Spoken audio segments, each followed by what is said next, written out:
புத்தாண்டை முன்னிட்டு பழனி அருள்மிகு தண்டாயுதபாணி சுவாமி திருக்கோயிலில் ஆயிரக்கணக்கான பக்தர்கள் சுவாமி தரிசனம் செய்து வருகின்றனர். அதனை அண்மை செய்தியாக பார்த்துக் கொண்டு வருகிறோம். இது குறித்த முழு விவரங்களை வழங்க செய்தியாளர் வசந்த் நம்மோடு இணைப்பில் காத்திருக்கிறார். வசந்த், வணக்கம். விவரங்கள். வணக்கம் நவீனா. 6 படை வீடுகளில் 3ஆம் படை வீடான பழனி தண்டாயுதபாணி சுவாமி கோயிலில் ஆங்கில வருட பிறப்பை முன்னிட்டு அதிகாலை 4 மணி முதல் கோயில் நடையானது திறக்கப்பட்டு சிறப்பு பூஜைகள் செய்யப்பட்டது. பின்னர் பக்தர்கள் மலைக்கோயிலுக்கு செல்வதற்கு அனுமதிக்கப்பட்டனர்.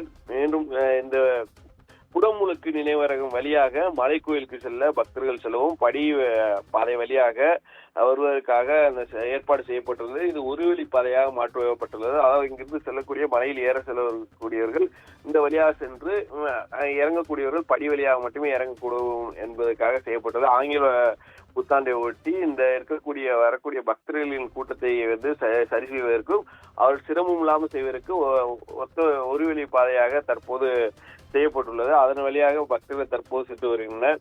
மேலும் ஆங்கிலோட பிறப்பை முன்னிட்டு மற்றும் பள்ளி விடுமுறைகள், மார்கழி மாதம் இந்த சபரிமலையில் இருக்கக்கூடிய ஐயப்ப பக்தர்கள் அதிக அளவில் வருவதால் இங்க இருக்கக்கூடிய மின் இழுவை ரயில் மற்றும் ரோப் நிலையங்கள், மலைக்கோயில் சாதாரண தரிசன கட்டணம் மற்றும் சிறப்பு கட்டணம் தரிசனம் என்ற நீண்ட வரிசையில் 3 மணி நேரத்துக்கு மேலாக பக்தர்கள் தற்போது காத்து கொண்டிருக்கின்றனர். மேலும் சாமி தரிசனம் செய்வதற்கு அங்கே வரும் பக்தர்கள் இங்க இருக்கக்கூடிய பக்தர்கள் அதிகப்படியாக வருகை இருப்பதால் அவர்கள் முழுமையாக காத்துக்கொண்டு எந்த வழியாக மலைக்கு செல்ல வேண்டும் என்றாலும் காத்திருந்து சென்றுதான் பார்க்கக்கூடிய நிலைமை தற்போது உள்ளது. அந்த அளவுக்கான பக்தர்கள் வருகை தற்போது அதிகரித்துக் கொண்டே இருக்கிறது காலை முதல் என்பது குறிப்பிடத்தக்கது. மேலும் பக்தர்கள் விரைவாக சாமி தரிசனம் செய்வதற்கு கோயில் நிர்வாகம் சார்பில் பல்வேறு ஏற்பாடுகளானது செய்யப்பட்டு வருகிறது.